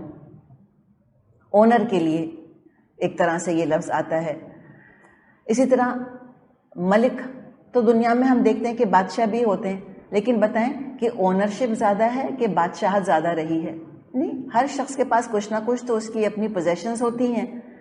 تو ہمیں ارباب تو بہت ملیں گے، ہمیں ملوک بھی ملیں گے لیکن ارباب سے کم. دیکھا آپ نے، یعنی عموم سے خصوص کی طرف آیا جا رہا ہے نا ایک طرح سے. تو بادشاہ بھی دنیا میں ہوتے ہیں مگر رب کی نسبت کم ہوتے ہیں. اور پھر الہ تو کوئی نہیں ہو سکتا، کوئی ایسا نہیں جس سے کہ دعا مانگی جائے. تو اللہ تعالیٰ رب ہے، اللہ تعالیٰ ملک الناس ہے، اللہ تعالیٰ الہ الناس ہے. تینوں کے ساتھ الناس دہرایا گیا کہ تم تو چھوٹی چھوٹی چیزوں کے اندر رب ہو، اللہ تو الرب ہے. تم تو چھوٹی چھوٹی چیزوں میں چھوٹی چھوٹی سلطنتوں کو لے کر بیٹھے ہوئے ہو، اللہ تو سب مالک الملک ہے الحمدللہ. تمام کائنات اس کی قبضہ قدرت کے اندر ہے. لیس کمثلہ شیء، اللہ کی تو مثال کی مانند بھی کوئی چیز نہیں ہے. اللہ کی شان اور انسانوں کے میں کوئی الفاظ کامن ہو سکتے ہیں. اللہ بھی علیم، انسان کے پاس بھی علم. اللہ بھی بصیر ہے، انسان بھی بصیر ہے. لیکن اللہ جیسا بصیر ہے کیا انسان؟ نہیں. اللہ جیسا علیم ہے؟ نہیں. اللہ جیسا رب ہو سکتا ہے؟ نہیں. اللہ جیسا ملک ہو سکتا ہے؟ نہیں. الفاظ کامن ہیں لیکن الہ میں تو لفظ بھی کامن نہیں ہے. الہ تو کوئی ہو ہی نہیں سکتا. اور ان تینوں کے ساتھ جیسے ہم نے دیکھا کہ الناس کا لفظ دہرایا گیا ہے، اس لیے اس صورت میں جس شر کا ذکر ہے وہ شر انسانوں کے ساتھ ہی مخصوص ہے. اس لیے کہ انسانوں ہی کو قیامت کے دن کھڑے ہو کے حساب کتاب دینا ہے، اور انسانوں ہی پر شیطان حملہ کرتا ہے اور آخرت برباد کرتا ہے. اور آخرت کا تعلق جیسے بات ہم نے کری انسانوں کے ساتھ ہے. اور زمین اور آسمان کی جو باقی مخلوقات ہیں جنوں کے علاوہ، ان کو تو قیامت کے دن کسی قسم کی اکاؤنٹیبلٹی کا کوئی ڈر یا خوف ہے ہی نہیں. تو شیطان ان پر اس طرح وار نہیں کرتا جیسے انسانوں پہ کرتا ہے. تو اب کس شر سے پناہ مانگی گئی؟ من شر الوسواس الخناس، وسوسہ ڈالنے والے کے شر سے جو کہ بار بار پلٹ کر آتا ہے. الذی یوسوس فی صدور الناس، وہ ہستی جو کہ انسانوں کے سینوں میں وسوسہ ڈالتی ہے. من الجنۃ والناس، خواہ وہ جنوں میں سے ہو یا انسانوں میں سے ہو. تو یہاں پر الوسواس الخناس کا ذکر کیا گیا. دل کو اللہ کے ذکر سے غافل پاتا ہے تو آ جاتا ہے، وسوسے ڈالنے لگتا ہے. دیکھیں وسوسہ، واو سین، اس میں ریپیٹیشن ہے. وسوسہ. اور بول کر بھی اگر ہم دیکھیں نا، وس وس وس وس، وسپرنگ جیسے ہوتی ہے کہ خیال آئے، لیکن وہ خیال کہاں سے آیا یہ سمجھ میں نہ آئے کہ اچانک یہ خیال دل میں کہاں سے آ گیا. تو یہ وسوسہ ڈالتا ہے، شیطان ہے جو وسپرنگ کرتا ہے، برے برے خیال دل میں ڈالتا ہے. جب اللہ کے ذکر سے غافل پاتا ہے دل کو تو آ جاتا ہے. جب اللہ کے ذکر میں دل کو مصروف پاتا ہے تو چھپ جاتا ہے، غائب نہیں ہوتا. ابائڈنگ ہز ٹائم، چھپ کر اپنے وقت کا انتظار کرتا ہے. تب یہ جو دو اس کے نام آئے ہیں، الوسواس الخناس، تو اب اس ابلیس کو اور اس کی ذریت کو، جو ان شیطانوں کو اور اس شیطان کو جو کہ انسان کے ساتھ لگا ہوا ہے، الخناس الوسواس بنانے کا اختیار کس کے پاس ہے؟ شیطان کے پاس ہے یا اس انسان کے پاس ہے جس پر کہ یہ حملہ کر رہا ہے؟ اس انسان کے پاس ہے. انسان کے اندر طاقت ہے کہ وہ اس کو الخناس بنا دے. کس طرح؟ اللہ کے ذکر میں اپنے آپ کو مصروف رکھے، اللہ کے فرما برداری کے کام کرتا رہے، اور جب وہ اللہ سے غافل ہوتا ہے تو وسوسے ڈالنے لگ جاتا ہے. تو وسواس کے شر سے پناہ مانگنے کا مطلب یہ ہے کہ آدمی اس بات سے پناہ مانگے کہ شیطان وسوسے ڈال کر اس کو اللہ کے بارے میں شکوک اور شبہات میں مبتلا نہ کر دے، کہیں کفر اور نفاق میں مبتلا نہ کر دے. شیطان کا وسوسہ ہر جگہ انسان پر حملہ کر سکتا ہے. دین کی مجلس میں، خاص طور پہ قرآن کی مجلس میں، اگر دل حاضر نہیں ہوگا، یعنی کہ جسمانی طور پہ فزیکلی پریزنٹ ہوتے ہیں اور مینٹلی ایبسنٹ ہوتے ہیں، جسم موجود ہوتے ہیں اور دماغ جو ہے وہ ہر جگہ کی سیر کر رہا ہوتا ہے، تو ایسے غافل دل پر شیطان آ جاتا ہے. اور ایسے ہی لوگوں میں، حالانکہ وہ قرآن پڑھ رہے ہوتے ہیں، کورسز کر رہے ہوتے ہیں، اسٹوڈنٹس ہوتے ہیں، ان کے عمل پہ کوئی فرق نہیں پڑتا، وہ چاہے 100 سال قرآن پڑھتے رہیں، اس لیے کہ دل ان کا ملوث ہی نہیں ہوتا، وہ تو شیطان کے قبضے میں ہوتا ہے. تو جسمانی طور پر بیٹھے ہیں، مٹی بیٹھی ہے اور روح جو کہ نور سے بنی ہے، جو کہ نور ہے ایک طرح کا ہمارے اندر، وہ نور تو موجود ہی نہیں ہوتا. تو جب روح موجود، روحانی طور پہ اور قلبی طور پہ موجود نہیں ہوں گے، اس لیے کہ روح کا جو گھر ہے وہ دل ہے. تو جب ہارٹ ہمارے انوالو نہیں ہوں گے تو پھر وہی کہاں اثر کرے گی؟ نہیں کر سکتی پھر وہ. تو ایسے ہی لوگوں کے اندر جب وہ بیٹھے بھی ہوتے ہیں قرآن کی مجلس محفل کے اندر، چاہے وہ کلاس ہو یا وہ خالی درس ہو رہا ہو، پھر وہ آپ ان کو دیکھیں گے کہ بار بار گھڑی دیکھتے ہیں، بار بار بور ہو رہے ہوتے ہیں، بوریت کا احساس ہوتا ہے، جھنجھلاہٹ اور غصہ پیدا ہو رہا ہوتا ہے، بالکل ریلیٹ نہیں کر پا رہے ہوتے کیا بات کی جا رہی ہے، سمجھ نہیں آ رہا ہوتا ان کو کہ کیا کہا جا رہا ہے. تو یہ دراصل کیا ہے کہ شیطان کا تسلط ہو چکا ہوتا ہے دل کے اوپر. وہی وسوسے ڈال رہا ہوتا ہے کہ سب بیکار کی باتیں، ایسے ہی کہتے رہتے ہیں، کچھ نہیں ہوتا، کوئی اللہ تعالیٰ نہیں پکڑے گا، جو بتایا جا رہا ہے کوئی پریکٹیکلی نہیں ہے آج کی دنیا میں. اور دین والوں کے خلاف غلط فہمیاں بھی پھر وسوسے ڈال کے پیدا کراتا ہے، دوسروں کے دلوں میں وسوسے ڈالتا ہے، مس انڈرسٹینڈنگز بھی کریٹ کراتا ہے. اچھا، ایک طرف ہے شیطان کا وسوسہ، دوسری طرف الہام ہوتا ہے. الہام کیا ہے؟ دل میں نیکی کا خیال فرشتہ ڈالتا ہے، اس کو الہام کہتے ہیں، اور برائی کا خیال شیطان ڈالتا ہے، اس کو وسوسہ کہتے ہیں. جیسے ہی نیکی کا خیال آئے فوراً اللہ تعالیٰ سے دعا کر لیں کہ اللہ تعالیٰ اس پر عمل کی مجھے توفیق عطا فرما دے. پھر خیال ارادہ بنتا ہے اور ارادہ سارے جسم کو حرکت میں لے آتا ہے، انسان نیکی شروع کر دیتا ہے الحمدللہ. جیسے ہی وسوسہ محسوس ہو فوراً اعوذ باللہ من الشیطان الرجیم پڑھ لیں، اس خیال کو دل سے جھٹک دیں، ورنہ وہ خیال دل کے اندر جم کر عزم اور نیت بن جائے گا، سارے جسم کو حرکت میں لے آئے گا اور پھر انسان گناہ کے ارادے پر عمل کر بیٹھے گا. حافظ ابن قیم اور دوسرے علماء نے وسوسے کی کئی اقسام کا ذکر کیا ہے، اور یہ سارے کے سارے طریقے پر انسان کو جہنم ہی کے راستوں کی طرف لے کر جاتے ہیں. تو کیا وسوسے کیا ہوتے ہیں؟ کیا خیالات ڈالتا ہے؟ بیسکلی وسوسہ کیا ہے؟ برا خیال.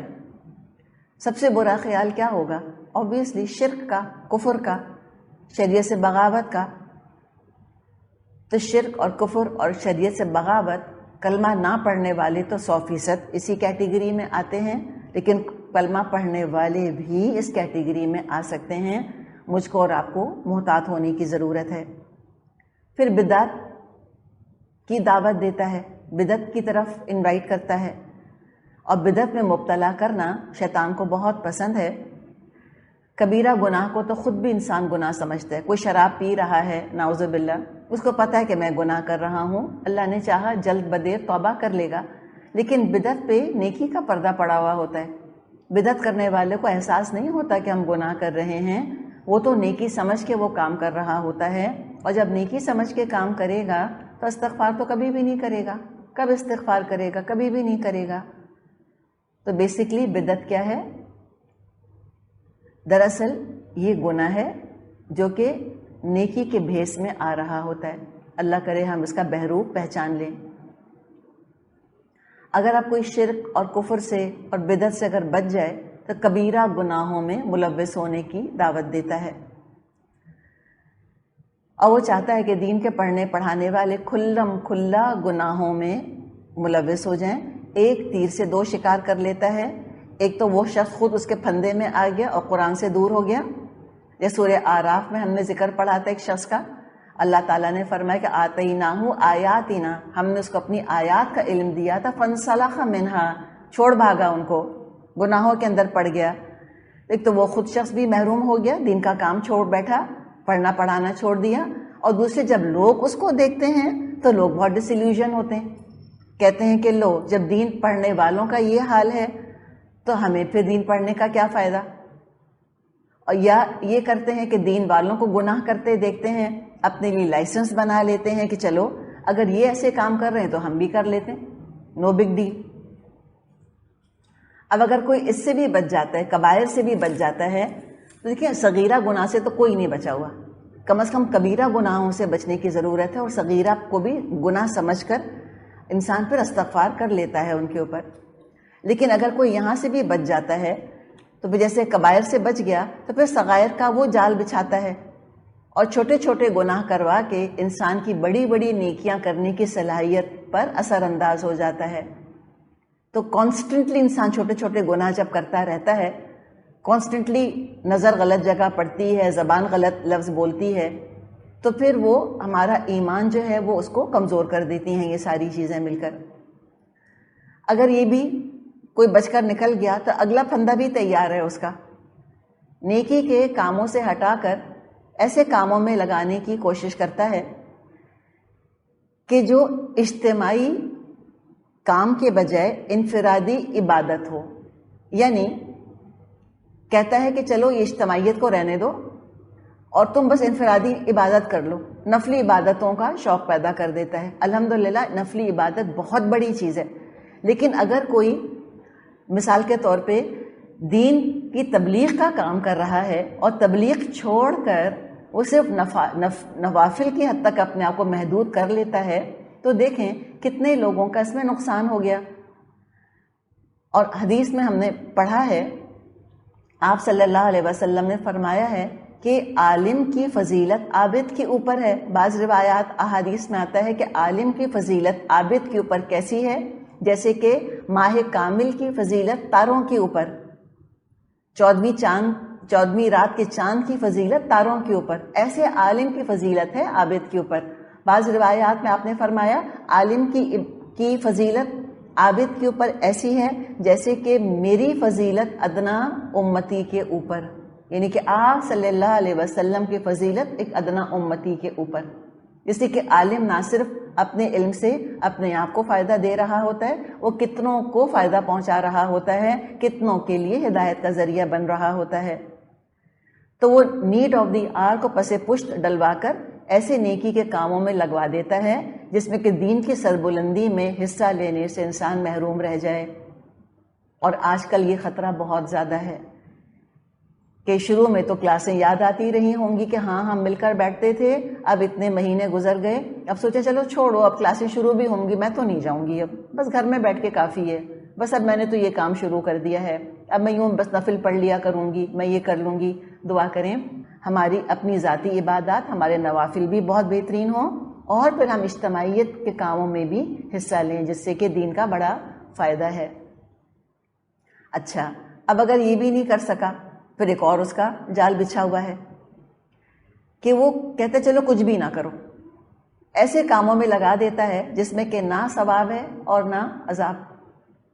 مثلاً خالی بیٹھیں باہر دیکھے جا رہے ہیں، مثلاً سوئے جا رہے ہیں، مثلاً واٹس ایپ دیکھے جا رہے ہیں، مثلاً کوئی مینیو پڑھے جا رہے ہیں کہ اچھا یہ آرڈر کریں، وہ آرڈر کریں، وہ آرڈر کریں. اسی فکر کے اندر گھنٹے گزر گئے، نعوذ باللہ. یعنی ایک کام اپنی جگہ کوئی غلط نہیں ہے، لیکن کیا ہوتا ہے ان کاموں کو اتنا بڑھا دیتا ہے کہ پھر اس کام کو استعمال کر کے جو نیکیاں ہو رہی تھیں وہ نیکیاں ہاتھ سے نکل جاتی ہیں. چاہتے کہ بس وقت ضائع کروا دے، عمر برباد کروا دے. پھر یہ بھی اس کا ایک بڑا ہتھ کنڈا ہے کہ جو بھی عمل انسان کرے پھر وہ ریا پیدا کرتا ہے اور اپنے عمل پر غرور پیدا کرواتا ہے کہ ذرا اپنی تہجد کا، اپنے نفلی روزوں کا مجلس محفل میں ذکر تو کرو. ذکر تو نکل ہی آتا ہے ایٹ ٹائمس، لیکن کس نیت سے ذکر کرو کہ دوسرے بہت زیادہ امپریس ہو جائیں، ہمیں بہت نیک سمجھنے لگ جائیں. یہ ہے ریاکاری. ہر نظر آنے والی نیکی ریاکاری نہیں ہوتی، ہر نیکی کا ذکر دکھاوا نہیں ہوتا، اس کے پیچھے نیت ہوتی ہے. اگر نیت ہے دکھاوا کرنے کی اور دوسرے کو اپنی نیکی سے امپریس کرنے کی نیت ہے تو پھر وہ دکھاوا ہے. اور پھر ایک کام وہ یہ کرتا ہے کہ دین کا کام کرنے والوں کو آپس میں لڑواتا ہے، دل پھٹواتا ہے، ان کے صبر اور برداشت ختم کرا دیتا ہے. ایک کلاس میں آنے والے لڑنے لگ جاتے ہیں، ایک کورس کے آپس کے ساتھی لڑنے لگتے ہیں، دین پڑھنے والے لڑنے لگتے ہیں، علماء ٹکرا جاتے ہیں ایک دوسرے سے، ٹیچرز لڑنے لگ جاتے ہیں بعض دفعہ ایک دوسرے سے. تو وہ چاہتا ہے کہ دین والوں کو خوب لڑوائے، خوب شورا ہو، خوب دل پھٹیں. اور آپ دیکھیے کہ دل انسان کا بڑا کرکرا ہو جاتا ہے اگر پتہ چلے کہ اپنی ہی کلاس کے 2 اسٹوڈنٹس ہیں، اپنے ہی 2 ساتھی ہیں اور ان کی آپس میں کھٹ پٹ ہو گئی ہے کتنا دل خراب ہوتا ہے انسان کا. اس کے لیے بڑا ظرف چاہیے ہوتا ہے. اور دیکھیں انسان ہیں, ساتھ رہتے ہیں, ساتھ بیٹھتے ہیں, ساتھ وقت گزارتے ہیں, کھٹ پٹ ہو جاتی ہے. اللہ سے دعا کریں اللہ میں بزرگی عطا فرمائے. عمر کچھ بھی ہو ہماری, 60 سال کے ہوں یا 20 سال کے یا 40 سال کے, اللہ ہمیں حکمت اور ٹھہراؤ کے ساتھ پہاڑوں کو رائی بنانا سکھائے, بجائے کہ رائی کا پہاڑ بنائے. بعض دفعہ معاملہ اتنا بڑا نہیں ہوتا, مس ہینڈلنگ کی وجہ سے بہت زیادہ خراب ہو جاتا ہے.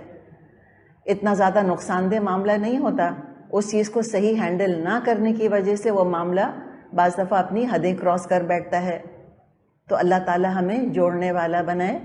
کوئی عیب کوئی خرابی پتہ چل جائے, اول تو دین والے اپنے آپ کو سمجھا دیں کہ ہمیں باتوں کا برا نہیں ماننا. لوگ آ کے بتائیں گے پتہ ہے فلاں تم کو یہ کہہ رہا تھا, وہ فلاں تو ماں مجلس میں یہ کہہ رہا تھا. دوسرے ہم یہ چاہتے ہیں کہ جو دین کی کلاسز اٹینڈ کرنے کے لیے آئیں سب سیکھے سکھائے, تربیت یافتہ, تمیزدار, اعلیٰ کردار ہوں. تو اگر ساری ہی کلاس کے اندر ابو بکر اور عمر بیٹھے ہوں گے تو ہم کس کو پڑھائیں گے پھر؟ ہم چاہتے یہی ہیں کہ پڑھانے والی تو میں ہوں اور پڑھنے والے جو ہیں وہ ابو بکر اور عمر کے اخلاق اور کردار والے ہوں, ان کو پھر میری آپ کی ضرورت نہیں ہے. تو لہٰذا یہ سوچیں کہ ہمیں سیکھے سکھائے لوگوں کو نہیں سکھانا, پریچنگ ٹو دا کوئر نہیں ہے, بلکہ ہمیں تو تربیت اور تزکیہ کرنا ہی ان کا ہے کہ جو اس کے ضرورت مند ہیں. ان کے اندر اخلاقی خرابیاں ہوں گی, عمل کی خرابیاں ہوں گی. ہم کہتے ہیں فلاں اخلاقی خرابی والا نہ آئے کلاس کے اندر, وہ فلاں آتی ہیں نا وہ غیبت بہت کرتی ہیں, وہ فلاں آتی ہیں نا وہ ایسی باتیں بہت کرتی ہیں, چلیں سب کو نکال دیں, اپنے آپ کو سنائیں بیٹھ کے پھر بس. نہ, یہ کام نہیں کرنا. بہت صبر کے ساتھ, بہت نرمی کے ساتھ ان کی اصلاح کرنی ہے. کاٹ کر توڑ کر پھینک دینا بہت آسان ہے, لیکن اصلاح کرنے کا کام صبر آزما کام ہوتا ہے. ٹھہراؤ کے ساتھ تربیت, آرام آرام سے تربیت کرتے رہیں, کتنا بھی ٹائم لگ جائے. آپ صلی اللہ علیہ وسلم نے تو منافقوں تک کو کبھی کاٹ کر نہ پھینکا, سوائے چند کے, وہ بھی بالکل آخر میں جن کے نام اللہ نے آپ کو بتا دیے تھے کہ کٹر پکے شعوری منافق ہیں. ایکسیپشن تھا وہ بس, ورنہ کسی کو کبھی آپ نے اپنی مجلس محفل سے کاٹ کے نہیں پھینکا. تو اللہ نہ کرے کہ ہم دین کا نام لیں, اللہ کا نام لیں, پھر ہم کٹیں اور پھٹیں اور لڑیں آپس میں. اور وہ یہ بھی چاہتا ہے کہ دین والوں کے چھپے عیب, چھپی کمزوریاں عام ہو جائیں. کوئی فرشتہ نہیں ہے دین کا کام کرنے والا, سب کے ساتھ کمزوریاں ہیں. تو اگر ہمیں کسی کی کمزوری کا پتہ چل جائے کہ دین کا کام کرنے والے کے اندر, اور ہوں گی, لازمی ہوں گی, فرشتے نہیں ہیں نا, انبیاء نہیں ہیں, ہم تو صحابہ بھی نہیں ہیں, ہم میں کمزوریاں ہیں, عیب ہیں. اگر کسی کا عیب ہم کو پتہ چل جاتا ہے دوسرے کا, حد الامکان ڈھانک لیں. اچھا, اب یہ بھی کام اگر وہ نہ کر سکا, یہ چلے کر بھی گیا, تو ساتھ ساتھ کیا کرتا ہے کہ جو دین پر عمل کر تو رہے ہیں, ٹھیک ہے, اچھا اب کیسے نیکیاں ضائع کرے, کسی بھی اس کے جال میں گرفتار نہیں ہو رہے. ایک اور اس کا بڑا ہی کامیاب وار ہوتا ہے کہ دین پر عمل کرنے والے دین پر عمل نہ کرنے والوں کی غیبت کرتے ہیں, ان کا مذاق اڑاتے ہیں, ان کو ڈسکس کرتے ہیں کہ دیکھو فلاں کو دیکھا تم نے, دیکھو ذرا کیا ہولیا تھا, ہاں قرآن کی کلاس میں آتی ہیں, میں نے فلاں شادی میں دیکھا تھا سر بھی کور نہیں تھا. تو لہٰذا اس طرح اپنا اخلاق کردار بگڑوا دیتا ہے. اور جو دین پر عمل کر کے نیکیاں کمائی ہوتی ہیں وہ کس کے حصے میں چلی گئیں؟ یہ کور کرنے والی کور نہ کرنے والی کی غیبت کر رہی ہیں, ان کا پردہ, اس کا اجر کس کے اعمال نامے میں چلا گیا؟ خود فیصلہ کر لیں. اور پھر وہ اخلاق اور مزاج بھی بگڑوا دیتا ہے دین پر عمل کرنے والوں کا. اور یہ اللہ جانے یہ کیا مسئلہ ہے کہ جو روزدار ہوتے ہیں, تہجد گزار ہوتے ہیں, قرآن پڑھنے پڑھانے والے ہوتے ہیں, بعض دفعہ ان کے مزاج بڑے کڑوے ہو جاتے ہیں, غصہ بہت تیز ہو جاتا ہے. اور پھر اس طرح لوگ اپنے کانوں کو ہاتھ لگاتے ہیں کہ بھائی اس طرح عمل کرنے والوں سے تو بے عملی بہتر ہے, کم از کم زبان تو میٹھی ہے نا, خوش اخلاق تو ہیں, ان کی تو تیوری کے بل سیدھے نہیں ہوتے. لگتا ہے قرآن پڑھ لیں گے تو مسکرانا ہی شاید حرام ہو کے رہ جائے گا, اچھی طرح اچھے لہجے میں شاید بات کرنا ہی بھول جائیں گے. نہیں, ایسا نہیں ہونا چاہیے. تو یہ مختلف شیطان کے وسوسے ہیں جس سے کہ وہ انسانوں پہ حملہ کرتا ہے. ان سب کا علاج کیا ہے؟ اللہ تعالیٰ کی پناہ حاصل کر لینا. سورہ آراف میں آیت نمبر 200 میں آتا ہے، اللہ تعالیٰ نے فرمایا وَإِمَّا يَنزَغَنَّكَ مِنَ الشَّيْطَانِ نَزْغٌ فَاسْتَعِذْ بِاللَّهِ، کہ جب شیطان تم کو کچوکے لگائے، یعنی کہ تم کو غصہ دلائے یا گناہ کی دعوت دے، فَاسْتَعِذْ بِاللَّهِ، فوراً تم اللہ کی پناہ لے لیا کرو، اعوذ باللہ من الشیطان الرجیم، اعوذ باللہ کہہ لیا کرو۔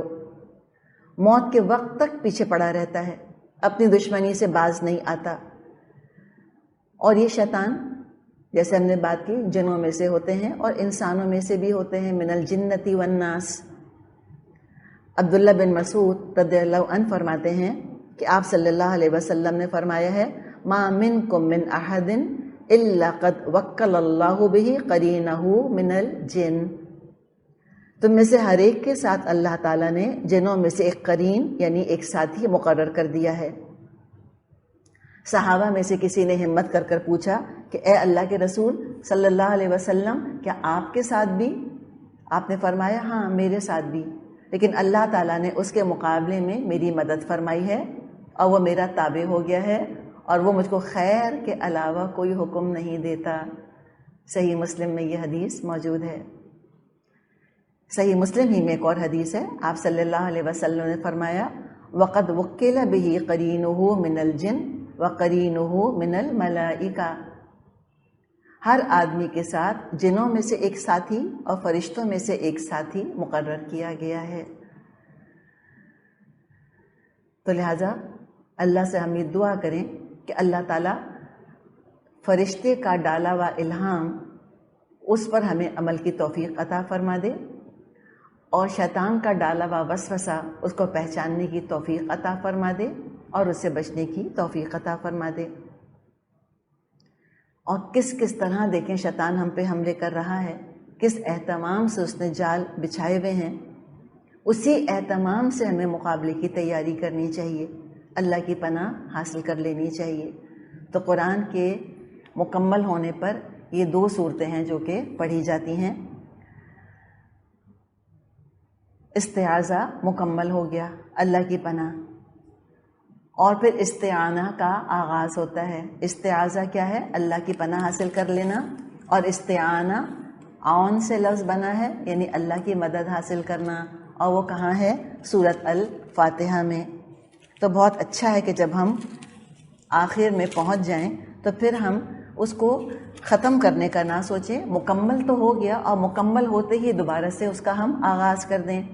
تو جیسے ہی ہم نارملی بھی جب ہم قرآن کوئی گھر میں الحمدللہ تلاوت کے طور پہ مکمل کرتے ہیں تو سورہ الناس پہ رکنے کے بجائے ہم پوری کوشش یہ کریں کہ ہم سورہ ناس پڑھ کے پھر سورہ فاتحہ، کم از کم سورہ فاتحہ یا اس کے آگے ایک سورہ بقرہ کا کم سے کم ایک رکوع یا چند آیات ضرور اس کی بھی ساتھ تلاوت کر لیں۔